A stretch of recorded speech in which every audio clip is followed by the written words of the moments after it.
Hey guys, we are here with the version 22 update, and to jump right into things, we now have the Dartling Gunner. Yeah, officially in the game, and you can grab it by just updating now to version 22, and you'll have to pop 500,000 balloons to unlock it. Take note that this is pops of balloons, not damage, even though the damage counters in-game show damage, so it'll take you longer than you might think it will, but it's still really easy. Anyway, I'll just briefly look at this Dartling gun. You've probably already seen a bunch of videos on that, but to kind of quickly go over it. So we have tier 1 upgrades. These are all kind of utility upgrades. We have focus firing, increases accuracy. It just reduces the spread that the shots come out in. Advanced targeting. The Dartling does not have an 8 camo now. It did in BTD5, as a lot of you know. More towers did in 5, but camo in BTD6. We've taken the approach that camo is, it has to be a conscious choice, like more of an actual choice than just an afterthought. That's the kind of reasoning behind camo detection. So given that there's 3 paths in BTD6, camo most of the time should not be something you just naturally always have.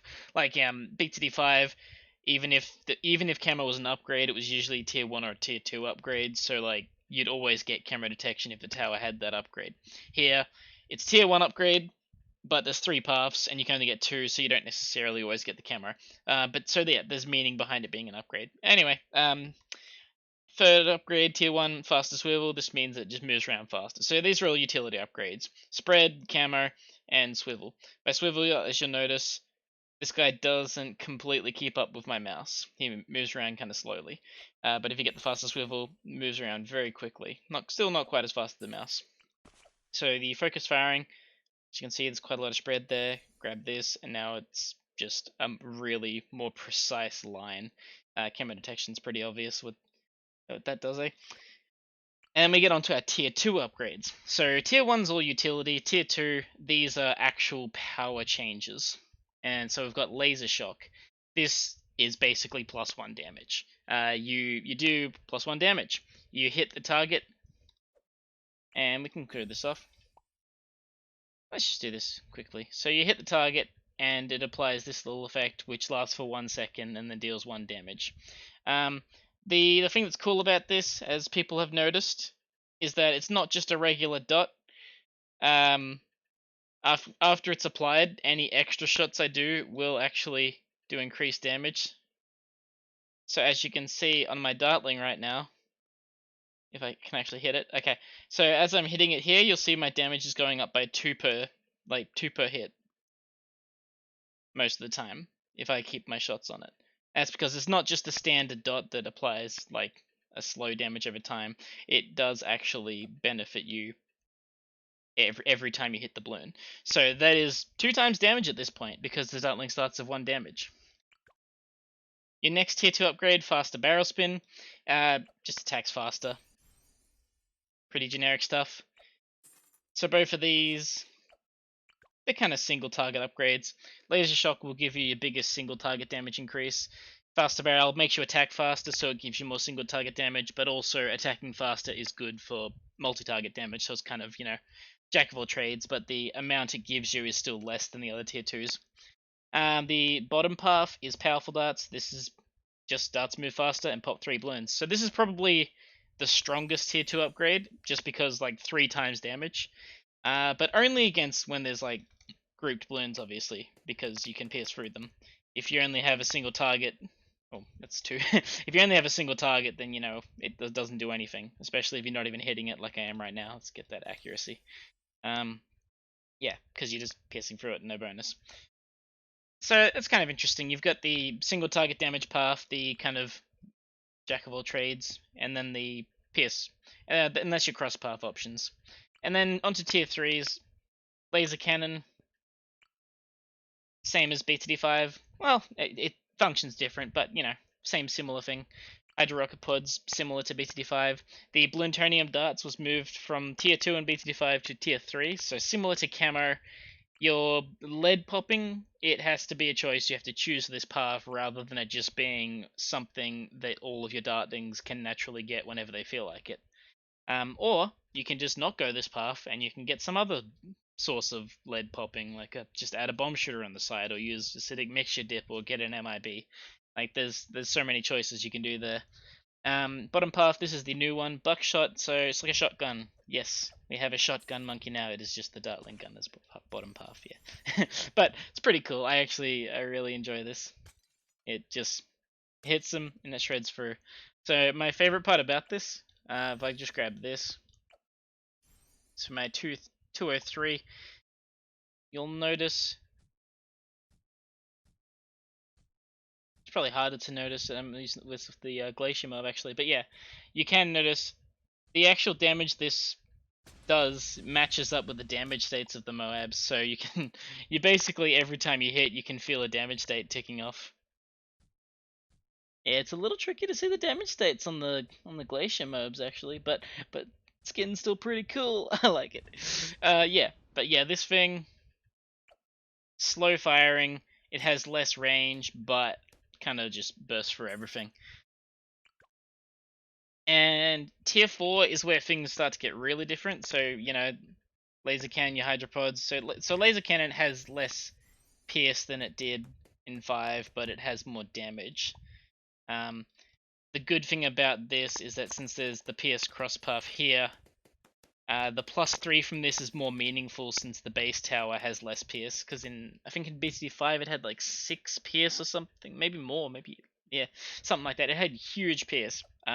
So this would be a really bad cross path, but since this is more damage focused rather than pierce focused now, it works a bit better with the cross path since you got an actual meaningful pierce versus speed. But yeah, so tier 4 things get different. Plasma Accelerator. This one really fun, but harder to use because you no longer go all the way out in the direction you're pointing. It stops at a certain point, and you get to do this. And you can see my snowflake pops, which are amazing. So yeah, so how this works is you do a beam, and this beam does damage, but not very much. As you can see, that kind of slowly pops things down, but it's not super great. Eeh. But then you've got this tip at the end, which kind of just deletes things. Just completely deletes things. So this one is about taking that super precise control and just be like, nah, nah, nah, I want to shred things that I'm looking at. But yeah, you don't get the full distance thing out of it unless you're specifically always pointing at exactly what you want. So this is a bit of a kind of tricky micro one, but if you can do that well, pays off pretty good. And the crosspath choice here is faster barrel spin. So this actually does apply to the lasers. I've seen a lot of questions about this, but yeah. So the laser still hits at a tick rate, even though it is a solid beam. Like you can still see there's like you can hear the like when it's hitting the ceramic here, you can hear the times when it's dealing damage, like tick, tick, tick, tick, tick. Like you can hear it like ticking, and every time you hear that little damage sound, that's it. That's its attack rate. The laser still has an attack rate. So yes, it is meaningful to give it the faster barrel spin. This will give it more single target damage. And the powerful darts, this has an increased effect here. So this by default has 50 pierce. Powerful darts increases this by 25. So you get a 50% pierce increase. And also faster swivel is really useful when you're trying to micro something like this. Like it can be hard to keep up if you place in the wrong area, but if you get the faster swivel, it's like, yep, it's really, really easy to jump to wherever you need to get those things that might be leaking out. Hydro Rocket. So Rocket Storm. So Rocket Storm tier 4. So the Hydro Rocket Pods actually is a little different to 5. It's actually similar to a bug in 5. So by default, these function similar to Churchill, and they will pierce and cause multiple explosions. And this is now entirely intended. It is no longer a bug. It's just how it works. So cool. And then we go to the Rocket Storm at tier 4. Man,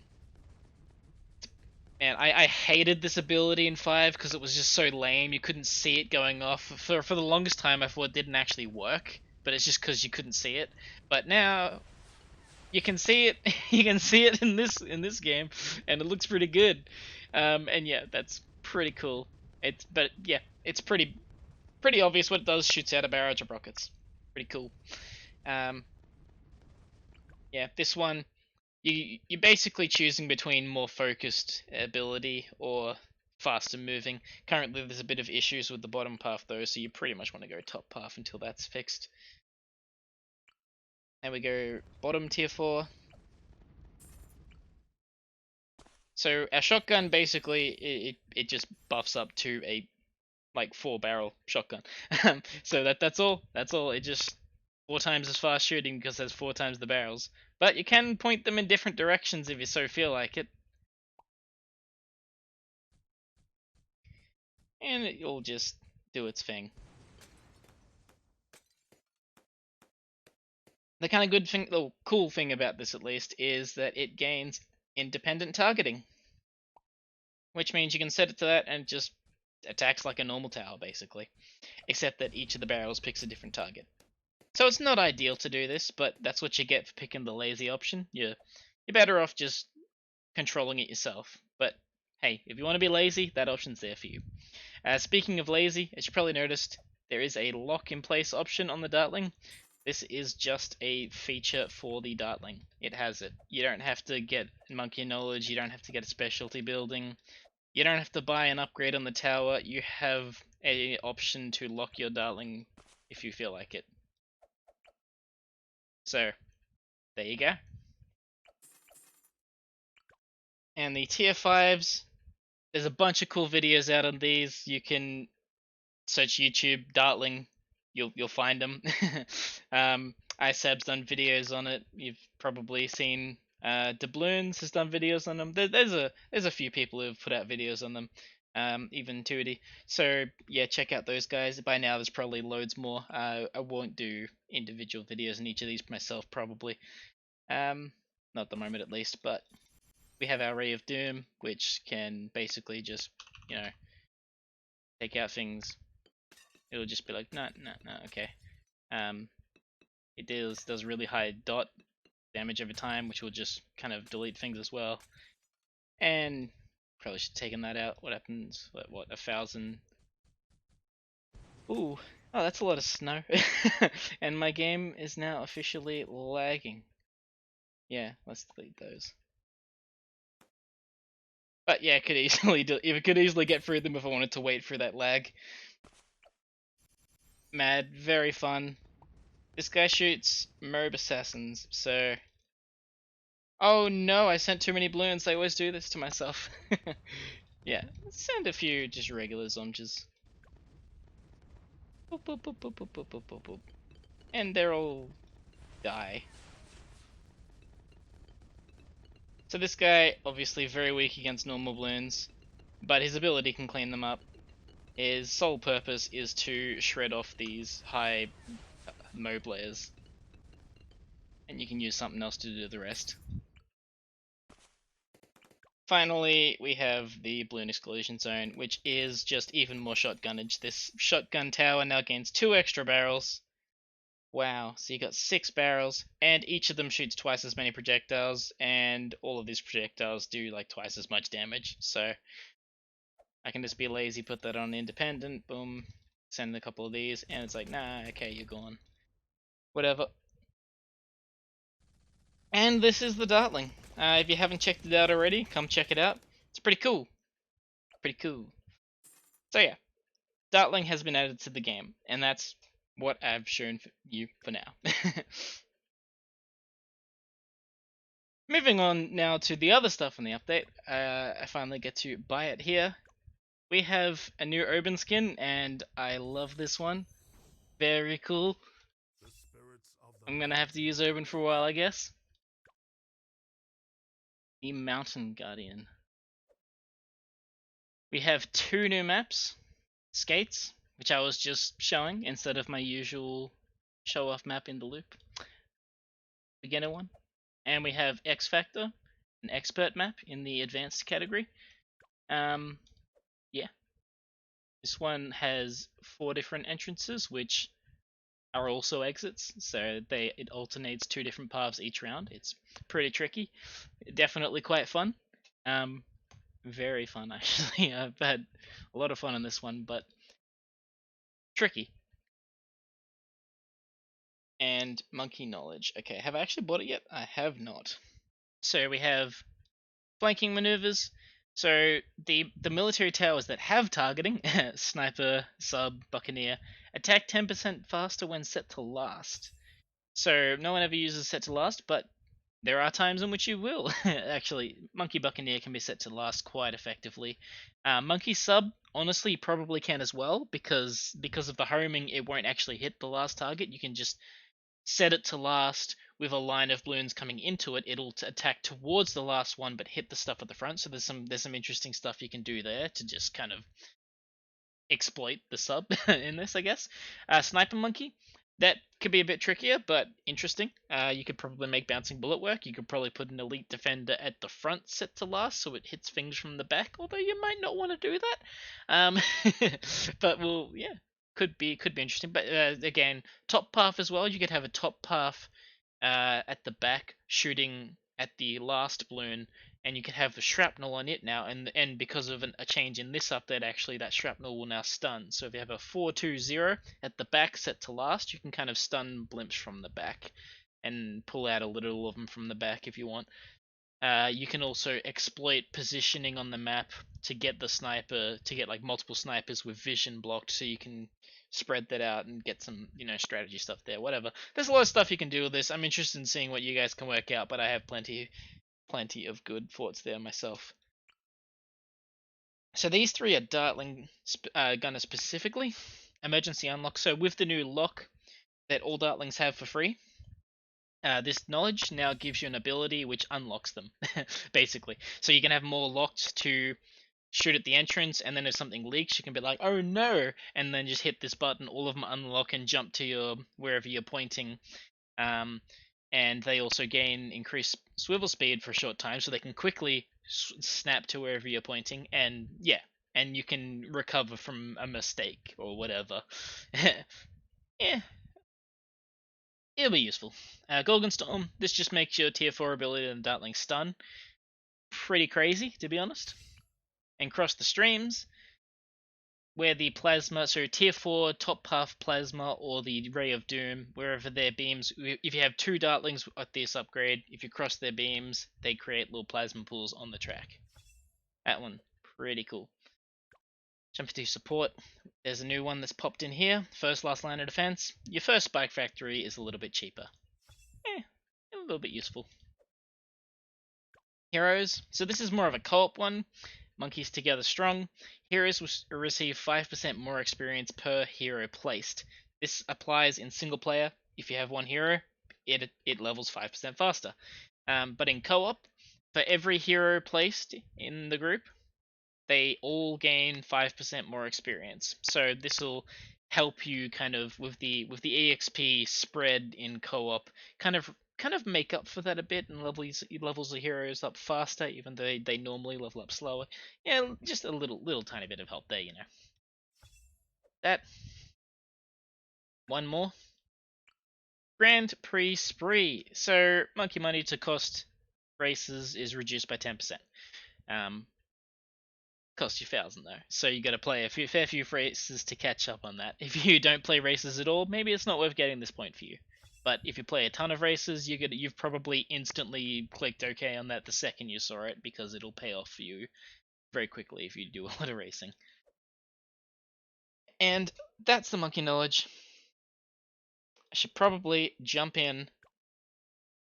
Not there. And show off those knowledge points for the Dartling quickly. 2, 3, 4. Boom. Lock here. Get another one. And as you can see, this creates little pools wherever the beams cross. You're probably going to try and do this, but that doesn't work. It still only creates one per overlap, even if you try and do sneaky stuff like this. Although, As you can see, I'm creating one puddle here. If I cross this beam of both of them, that does create two. So the more kind of dartlings you have, the stronger this gets, because you can kind of exploit this. I'll trying to make it obvious what I'm doing here. Okay, so now, whoop. So now if I cross this one, I get 3 for this one. So the more you, basically each one you have, you can get extra out of it. My first one only got 1, my second one only got 2. Well, sorry, first 2 got 1, third one got 2, and my fourth one gets 3. So you can kind of keep on doing this and get a ton of these if you aim them well, but you know, it's it can be a bit tricky to aim them well like that. And emergency unlock. And now they all follow me. And I can even give them a little swivel speed boost by getting this upgrade. Keep them more snappy. Oh, can I reset that cooldown? Oh, wait a second, I have to actually lock them, don't I? So lock all these into terrible positions, and boom, there we go. Nice. And I can just drop this goop in the water. There we go, goop in the water.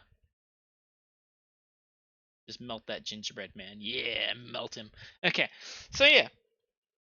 What did I miss? The Gorgon Storm.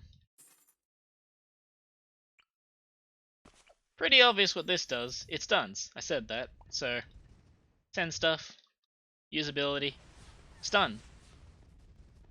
And that's all there is to that. One last thing worth mentioning.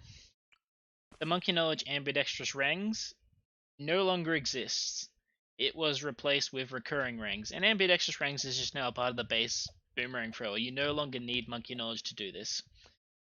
But what we get now with Recurring Rangs is the old specialty building effect from BTD5. If your boomerangs don't use up their pierce, they will loop around a second time. Which is super weird with the Kylie, but, you know, whatever, it works. Somewhat. It's a thing. It is a thing. Bunch of new achievements, bunch of new trophy store items. You've probably seen me using a few of them. Like the candy cane rings just there, and my personal favorite, the snowflake pops. And of course, I can't get past this, can I? Blast. Yeah. Good stuff. I love these snowflake pops, man. They are so good. They are honestly so amazing. They're subtle, and the bone pop effects, I like that, but they weren't subtle. They're like really thick, and it's like, this kind of makes a lot of mess on my face. But this is subtle and cool. I like it. Very very nice. Very nice.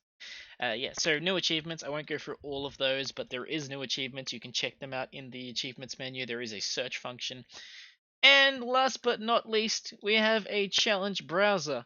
This probably needs more work in these categories because we found with all the challenges that have been coming in, the sorting is not quite going right. But yeah, there's a bunch of different sorting options. We have trending, which will show you the most liked challenges of the day. New, which just sorts by new. Most liked, which shows the most liked challenges of all time as to your settings here. So you can pick like 24 hours, week, month, all time, include old versions or not. Then we have casual, which should show easier challenges. We have expert, which should show harder challenges, although not quite showing too many hard ones at the moment. So, you know, people start making some hard challenges. You can favorite or unfavorite challenges, and they will appear in your favorites list. I haven't got any favorites, do I? Okay. You can save games. And also, you can have more than one save game now. We have up to 10 different save slots in the challenge browser. So you can, if you're struggling on a challenge, you can go try another for a bit, and you won't lose your save. It'll just go to this list, and you can hit play to come back to it later.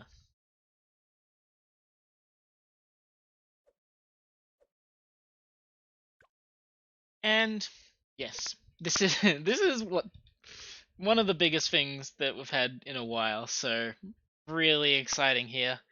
There's also a new option in the editor itself a regrow rate. This so 1,500%. This will make regrow balloons regrow 15 times faster. So they basically instantly regrow. Makes some pretty hard challenges with that. And that's so this is all of the new content for this update. Uh, really excited for everyone to just jump into it and start sharing all of the fun they're having, I guess. I will go into more detail on balance changes tomorrow, but this video is probably getting quite long since I spent so long going over the Dartling before going into everything else. So sorry about that. I ramble on. And that is all. Thank you for watching, and I will see you around.